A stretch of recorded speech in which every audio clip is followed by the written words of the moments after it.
안녕하세요. 하인디 디차룬입니다.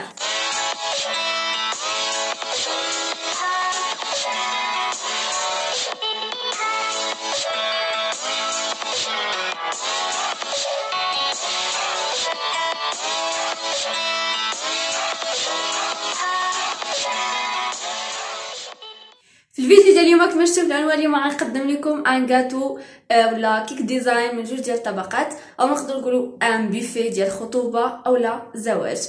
البوفي ديال اليوم تكون بزاف ديال الحوايج، مي انا شاركت معكم فقط الغاتو اللي هو غيكون الحشو ديالو بكريمه الشوكولا، والتغليف ديالو بالغاناش وعجينه السكر في اللون الابيض وتزيين هكا بالورود. بالنسبه للبوفي اولا باقي الحوايج اللي رافقوا هذا البيفي هذا ما جابكمش معكم في هذا الفيديو هذا، مي الا بغيتوهم كتبوا لي تحت في التعليقات وغندير لكم كل وصفه بوحدها الفيديو ديالها مخصص ليها باش نعطيها حقها في الشرح. فيا بلا ما نطول عليكم خليونا نبداو نتعرفوا الطريقه والمكونات. اوكي، فاول حاجه غنقول لكم المكونات اللي غنحتاجو في هذا الكاطو هذا. غادي تقولوا لي بديتي الفيديو ولي بريباراسيون ديال كاملين واجدين تقريبا، يعني الجينواز الكاناش الكريمه. يعني انا واحد الانسانه ما تنبغيش الحاجه نعاودها جوج ديال المرات اولا ثلاثه. الجينواز سبق لي شاركتها معكم في ثلاثه ديال لي فيديو، الا بغيتو تستافدوا منهم رجعوا ليهم، غنخليهم لكم كاملين في صندوق الوصف. بالنسبه للكاناش درت ليه فيديو مخصص ليه، ها هو هنايا فيديو فيه شرح مفصل باش يعني ما يبقاش الفيديو نكرر فيه نفس الحاجه. بالنسبه لا كريم باينه، يعني لاموس ديال الشوكولا والحليب، فكنضربوها كنحطوا ليها بهذا الشكل هذا. هنايا بالنسبه باش غنسقيه الكيك غنسقيه بسيروب نكهه الشوكولا. النكهه ديال الشوكولا بحال النكهات اللي كنوريكم حتى هي نكهه جيل. ويا بالنسبه للجينواز درت وحده زوج ثلاثه اربعه ديال الجينوازات، يعني انا فقط ختمتهم على زوج. كما قلت لكم الجينواز انا كنتحكم فيها، سواء نديرها في مول صغير غتعطيني طبقات كثار، نديرها في مول كبير غتعطيني طبقه وحده اولا زوج. فهنايا غادي ندير 7 ديال الطبقات. اوكي 8 ديال الطبقات. اوكي، فاول حاجه غادي نبداو بها هي كيفاش غادي نمونطي الكاطو.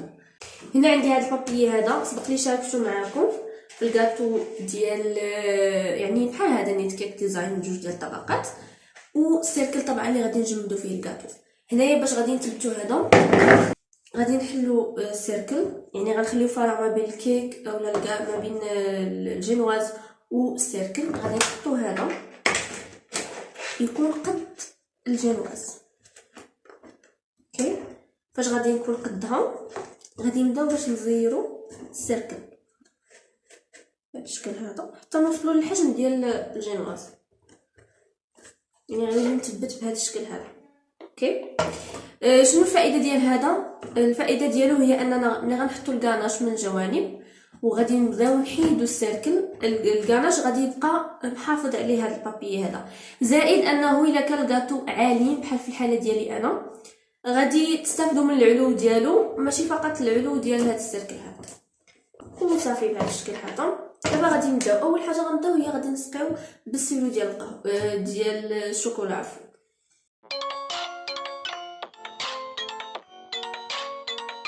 هنايا غنوريكم السر باش الكريمه اللي غديروا اولا الحشوه اللي غديروا في الكاطو ما تطلعش لكم وتعذبكم نتوما كتغلفوا بالكاناش. هنايا عندي الكاناش سبق لي شاركت معكم، فهنايا عندي الكاناش كما كتشوفوا راه كاناش ناجح من اول مره. هنايا بالنسبه للكاناش اللي درتوه بشوكولا سبيسيال اولا شوكولا اللي كتكون 55% ديال الكاكاو اولا 52% ديال الكاكاو، ما كتحتاجوش تعاودوا تسخنوه فكتخدموا به مباشره كما شفتوا. فدابا انا غادي ناخذ شويه من الكاناش وغادي نديرو في الجوانب ديال الكاكاو. اوكي، يكون شاد في السيركل وشاد في الكيك. اوكي،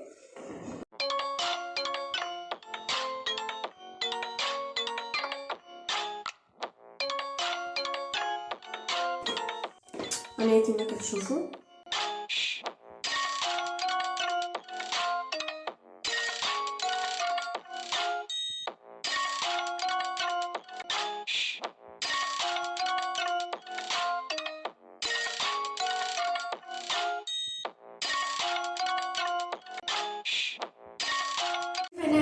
مساليت ودرت طبقات كاملين. هاد الطبقه الاخيره ديال الكيك ما تنحطو فوق منها لا غاناش لا كريمه، يعني هي غادي تجمد هكذا، من بعد غادي نغطيوها كامله بالغاناش. بالنسبه كذلك لهاد الطبقه هذه كنسقيوها من هاد الجهه ومن هاد الجهه قبل ما نحطوها. وبهذا الشكل هذا دابا غندخلها للفريغو، غنخليها تكلاصه مزيان باش تشد في راسها وتسهل عليا العمليه ديال التغليف. مستمتعين بلا فيديو؟ ما تنساوش تحطوا لايك وتشتركوا في القناه وتفعلوا جرس التنبيهات باش توصلوا بجديد وصفات تحديات واي حاجه زوينه في هذه القناه. خليونا نكملوا. بالنسبه للعمليه ديال الكاناش يعني عمليه ديال التغليف بالكاناش وتغليف بعجينه السكر غتلقاوهم في هذا الفيديو هذا اللي كنوريكم دابا، شرح مفصل. دابا غندوزو باش نشوفوا التزيين ديال هذا الكاطو.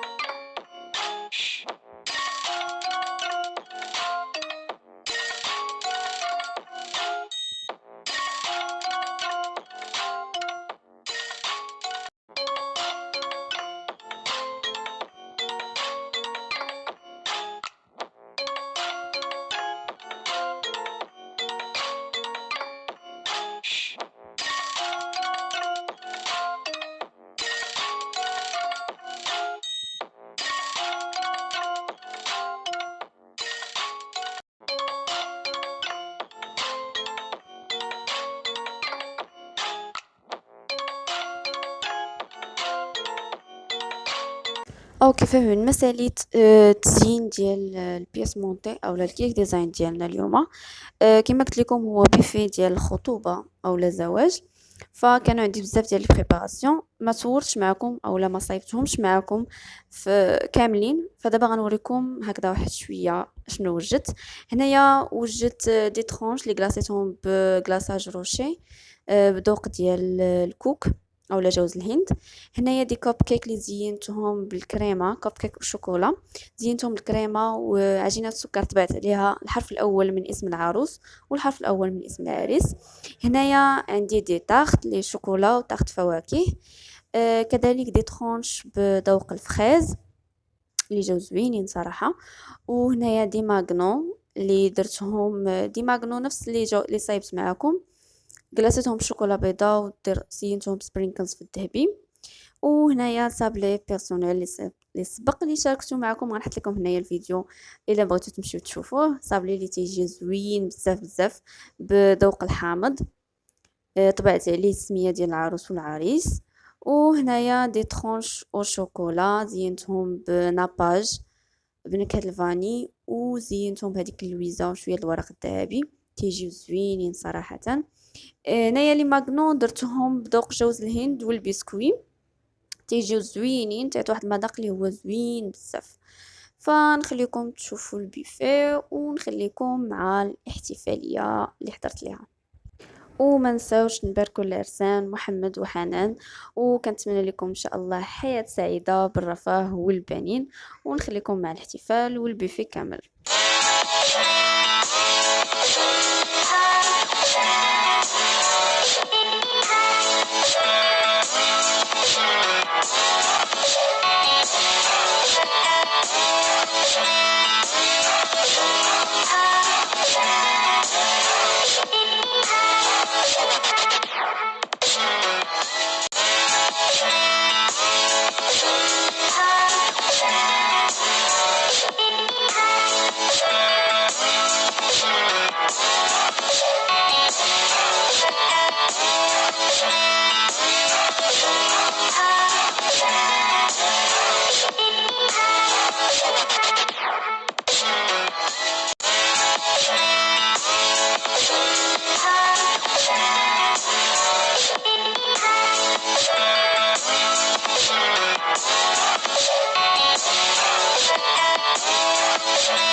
يكون عجبكم لا فيديو وعجبكم البيفي والغاتو اي حاجه في هذا الفيديو هذا.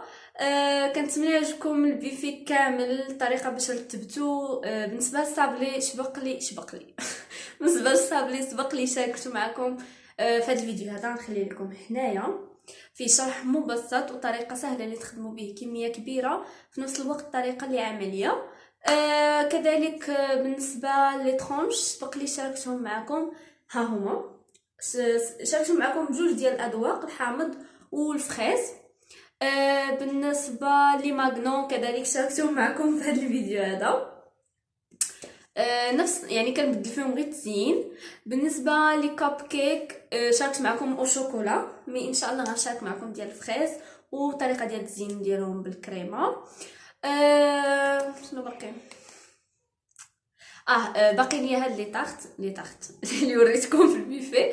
لي طاخت باقي ما شاركتهمش معكم في حتى فيديو، مي غادي نديرهم لكم ان شاء الله فيديو مخصص ليهم باش نوريكم لا بات ونوريكم الحشوات اللي تقدروا ديروا بهم وطريقه سهله اللي تزينوا بهم.